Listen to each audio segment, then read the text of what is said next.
Hey, what's up? My name's Samdma, and today I'm breaking down Bassline Slvt featuring Sarah de Warren. Now, the song was released a few weeks ago on 1605, and I figured it's a good time to break down the whole song and show you what I did in detail.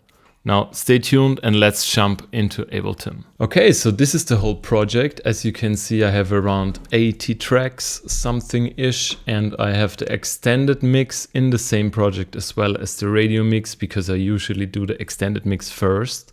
And then later on, I just copy and paste my radio edits, so I can export a radio and an extended master all from the same project with the same master plugins and stuff. First track we're gonna take a look at is called SC, and this is just a muted kick for a sidechain compression you need to trigger in Ableton. So I can usually load a compressor on any track I want, and with this compressor I can have it set to sidechain mode, external mode, and then source is always gonna be SC. So I always do have that sidechain pumping effect if I need to, and then I can like adjust the settings of the sidechain pumping over here. Very useful if you don't want to use Kickstart or Shaperbox. So first of all is the kick and the bass bus, and this is just the bus to get the signal from the kick and the bass group. And in this bus I'll just do some automation with some filters, so I can apply long filters, or I can then do some short filters like this one.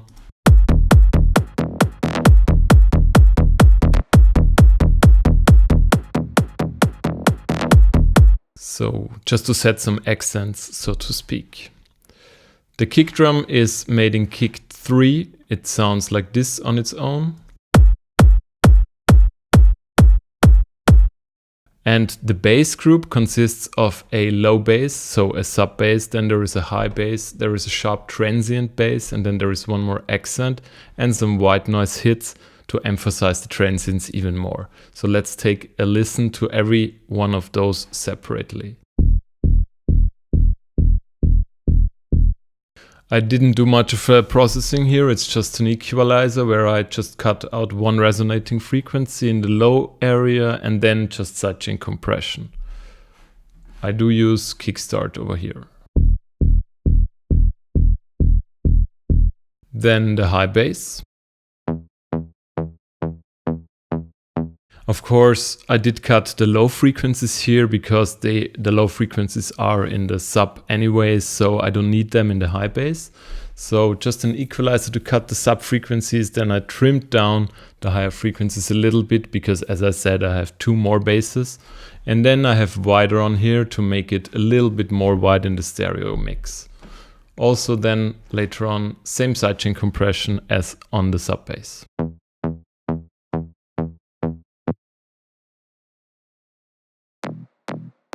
Now, this is the high bass. It's called high sharp in this track, so it just emphasizes the transients even more. There is some processing over here. I do use raw quite a lot to saturate stuff, so if you're in Ableton, raw is a really good saturator. And some minor EQ stuff here. Also make sure to cut the sub frequencies. Now here is the white noise accent. And this one. So all in total.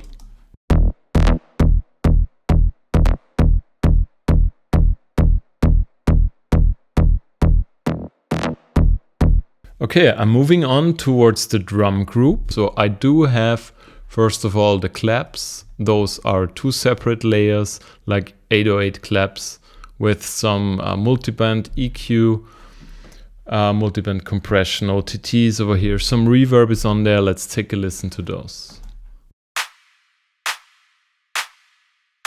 Like pretty basic claps with the kick and the bass.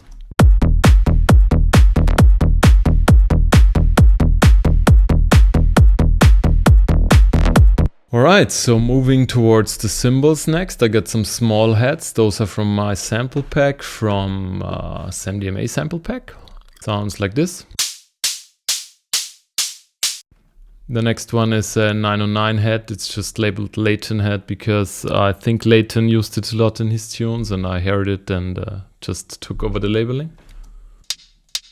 Like those really tiny ones. And then next I have a layer called Thick. This is just from Big C sample pack. Just some transient shaping over here. Just some very short notes.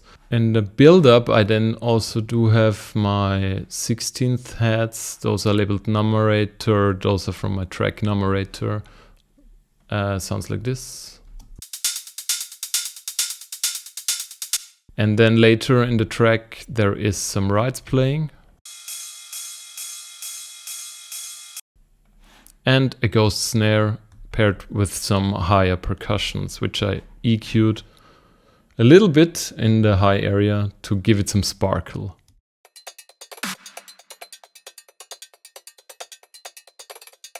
Moving on towards the drum fills, this is fill number 1. Like very groovy with a little bit of shuffle in here. Clap fill, also from my sample pack. There is some more clap fills with more reverb on them. And there is the Sparks fill. This is obviously from Will Sparks.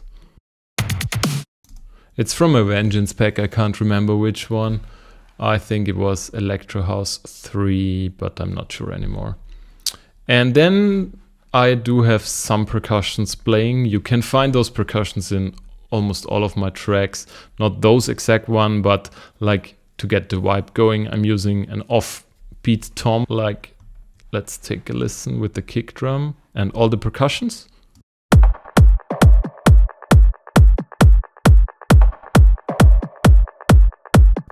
Almost feels like a ghost kick if you want. So it's adding a lot of groove, and I do this in every track of mine. It's really, really important to like get the groove going better than just with the kick on the 4 to the floor. Now, in total, we are looking like I'm activating the drums and the kick and the bass, and we have this.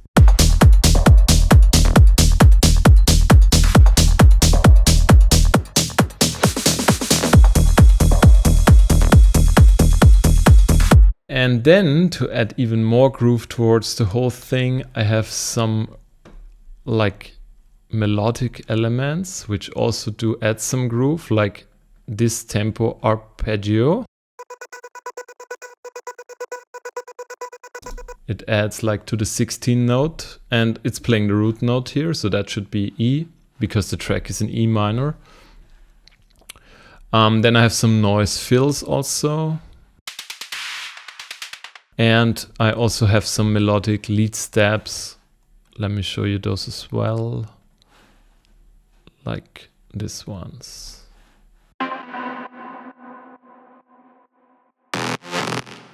Cerise coming in then.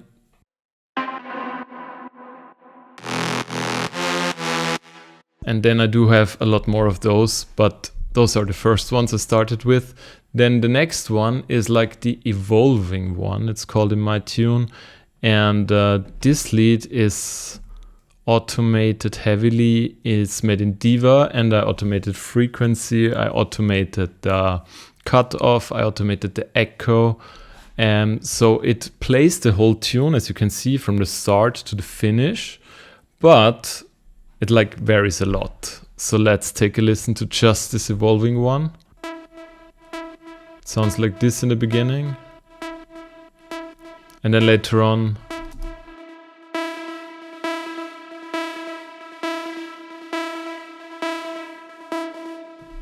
And comes back down when the drop hits, for example. So it builds tension and then releases it towards the drop.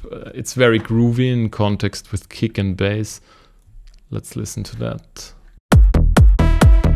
So in the build-up.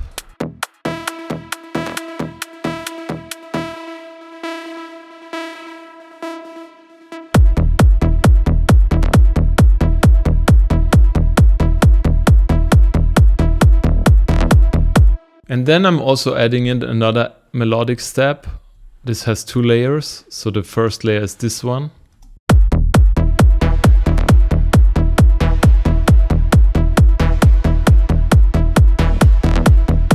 It's just a serum step with some EQ on it. I did cut some resonating frequencies over here. I added some delay and reverb, a little bit of compression. Then I used the sidechain compressor and Endless Smile to give it some tension.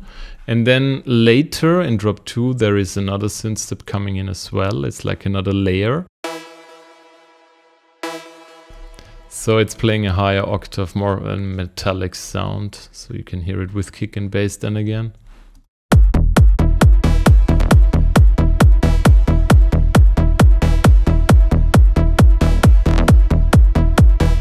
Now, next up I'm gonna activate every melodic like groovish element with the drums and the kick and the bass, so you can hear without adding a single lead sound, so to speak, how much groove the track already has. So I'm gonna activate the leads, I'm gonna activate the groove melodic steps, the evolving lead, I'm gonna activate the noise fills and also like the tempo arp, and I'm activating the groove stuff and the drums and the bass and the kick. Let's see.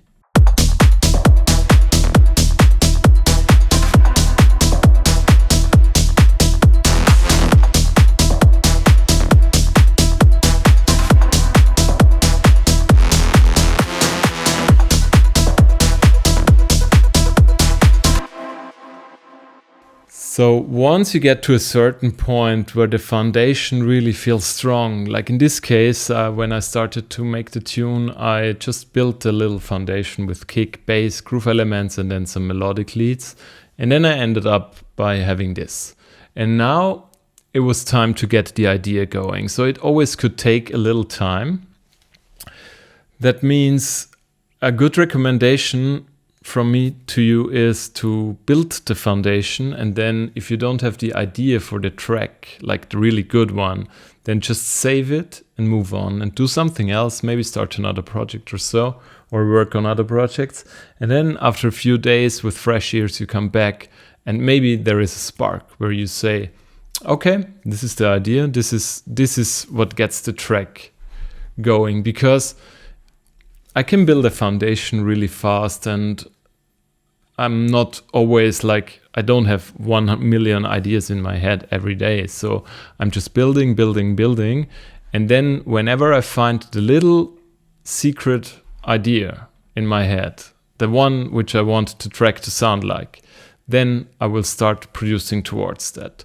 And in this case, I made a lead in my song Drip Drip. And this is the same sound as used in my other tune, but then I sustained the notes and I liked it, how it sounded. And that was when the track really came to life. So I added this one.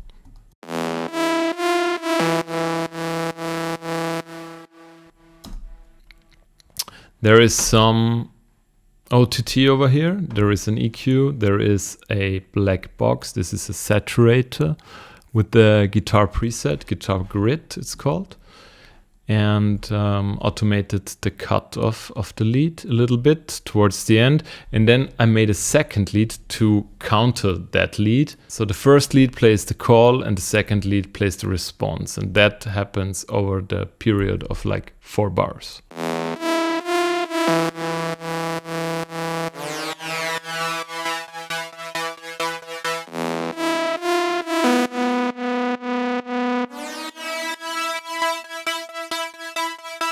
The counter lead, the second lead, is just a simple like siren saw, and it has an EQ on. It has also the black box on, decapitator, to distort the sound a little bit. Have a multi-band OTT over here. And then the auto pen is automated, so it gets that stutter effect. I can show you that. So I'm just activating the auto pen. I'm setting the amount to 100%, rate to 1/8, and then the phase to 360, so it doesn't go out of phase and it doesn't pans. So I'm using that like a tremolator more or less. And then I have just 2 sounds resampled for some atmosphere.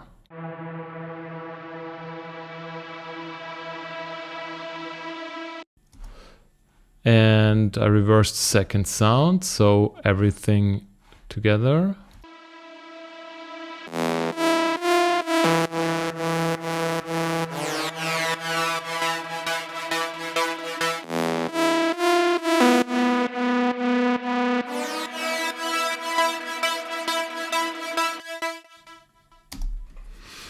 And that's the main sound of the drop B part. And when I had this done, I moved on towards the A part. In this case, I have this bass.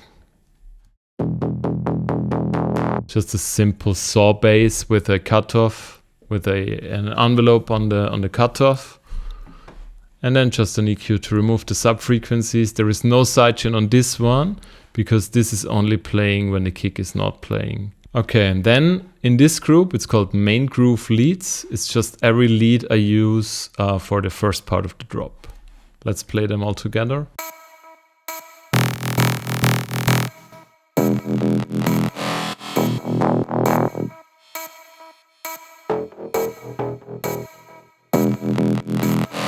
So the bass 61 Serum 2, I haven't labeled that, I'm sorry, is the same bass as the intro one, but just with sidechain compression on.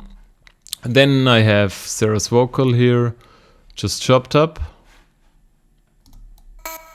Added some OTT reverb and delay. Then I have this lead. And this lead. And all of those are just simple serum patches, and I boosted like the low mids a little bit to make it pop out through the mix. And I also sidechain compressioned it. And this one is the main like saw bass. I think I bounced that to audio, and I would say it was done from Serum, but oh yeah, it was actually done from Serum because the track is still labeled Serum. So yeah, it was a Serum patch and just a saw bass, like heavy distorted and cut off on the envelope. So let's hear the whole drop now.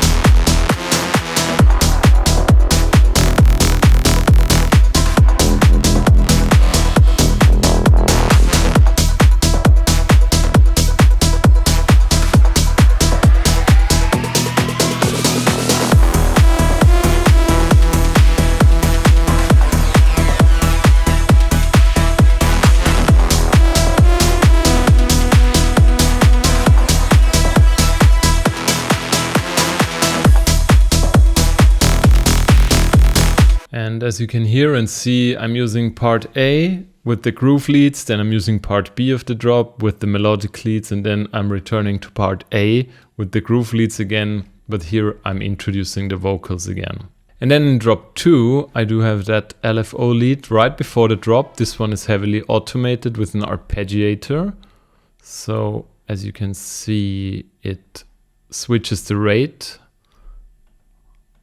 like how fast it goes, and then the pitch is also automated in the vital. So it sounds like this.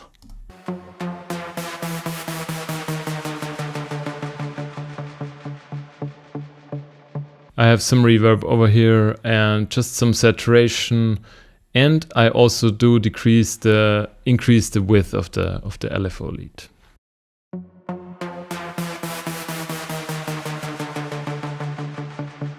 And then there is this one unique stab lead, which I'm just using in drop 2, like 2 times or 3 times. Need to find it first. It's like this one.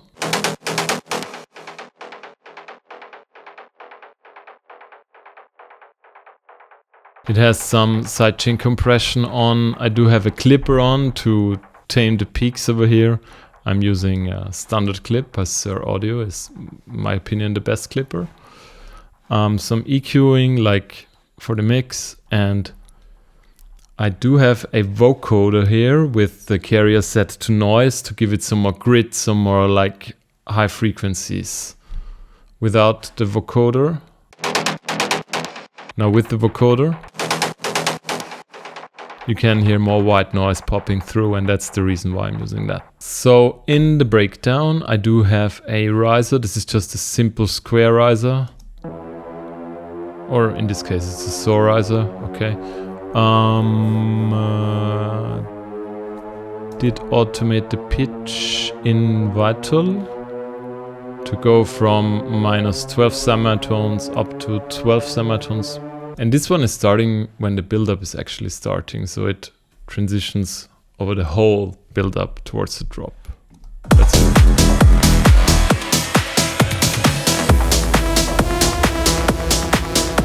You can hear it here.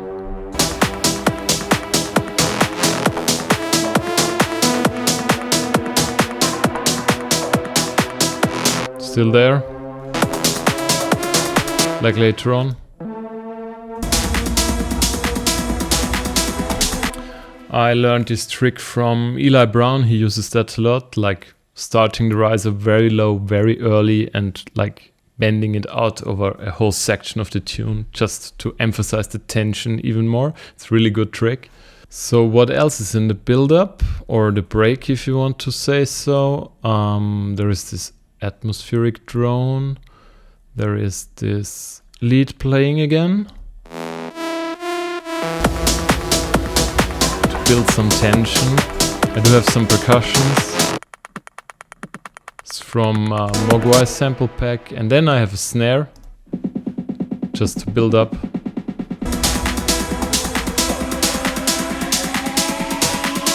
This goes well with the uplifters and my riser.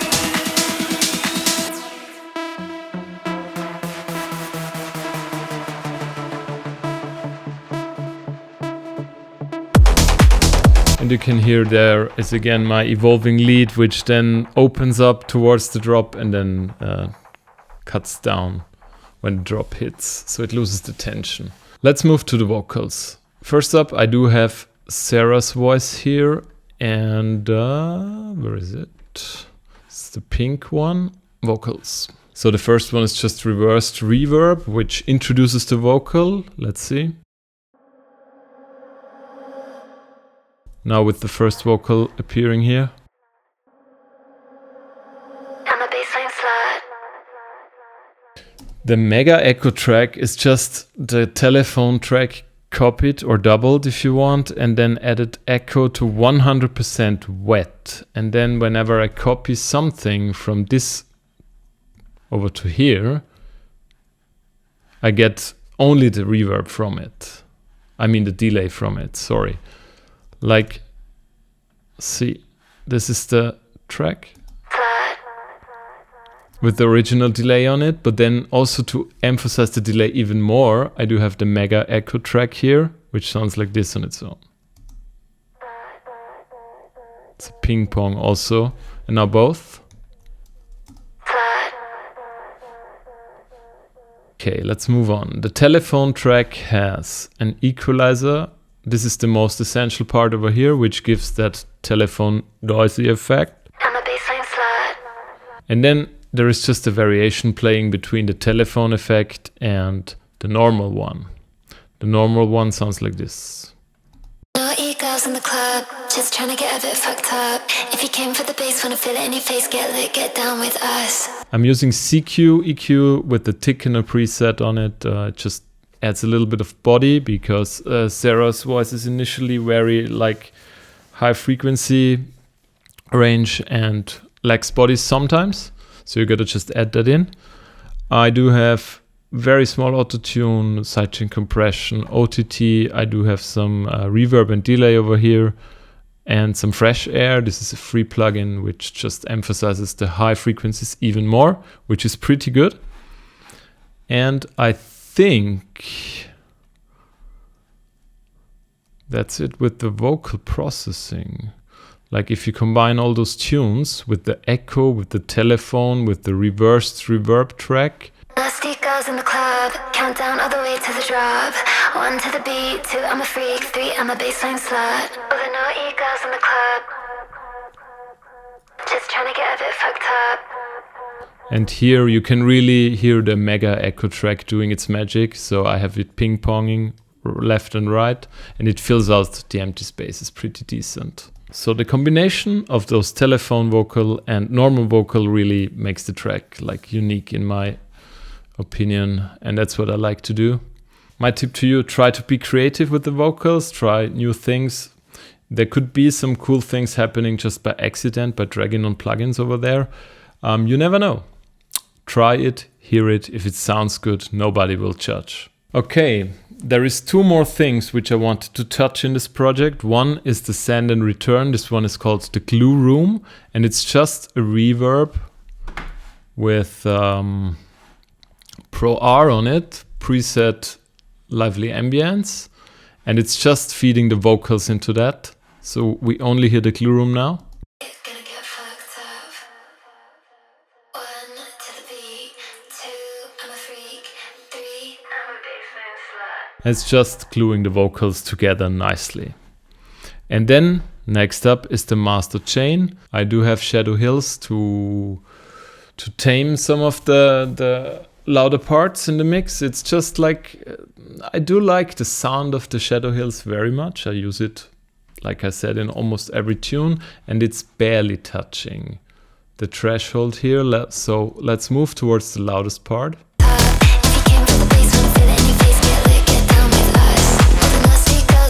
It's barely doing something, but it's still compressing. So ideally you want to set it, you want to drag the plugin on. If you know something about compressors, then you know how to dial in the gain, the ratio and the attack and release.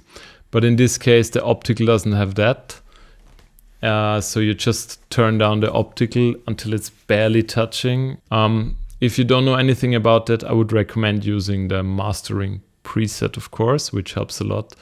And then dial down the threshold over here just to get the needle touching here. Now it's compressing like 1 dB already, which is very heavy impact on the master. So ideally you want it somewhere between 0 and -1 dB, right? Okay, next up I'm using Pultec. This is from UAD. It's just initial preset. It adds a little bump in the low end, trust me. I tried it a lot. I do have Magic Hue here. I don't remember which track I referenced because I produced this track like 1 year ago. So it does something in the high range. You can see it here.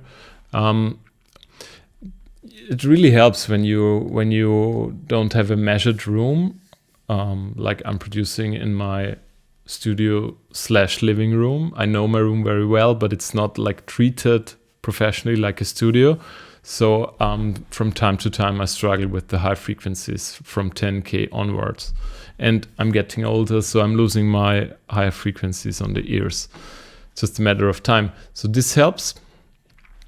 Then I have a Pro Q3, just cutting some resonating frequencies and boosting at 1K to make it a little bit thicker.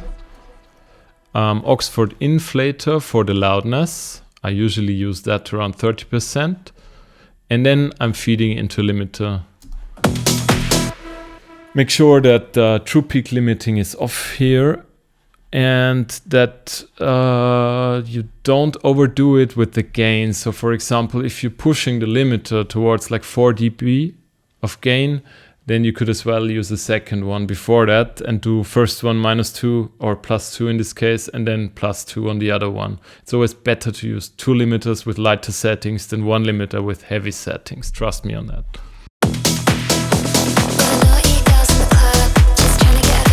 This is the final like stats, if you want. Like we have -5.4 LUFS short term, which is pretty loud. And this is the frequency response from the drop, which is pretty decent. You can see that the bass is really strong foundation, and then the hi-hats and rides. As soon as the rides come in, you ideally want it to be the same loudness or the same level as the bass. Looks good to me. Practice, reference, listen, practice, reference. And that's it for my little breakdown of Bassline Slvt. Thanks UMAC for giving me the opportunity to share my knowledge with you, which I really enjoy. And if you have any questions, don't hesitate to reach out to me. On Instagram, I'm sam.dma, or per email, you can reach me at office@samdma.com. If you have any demos for me, always welcome. I will listen to all of them and try to give you my best feedback. Have a nice one. Bye bye.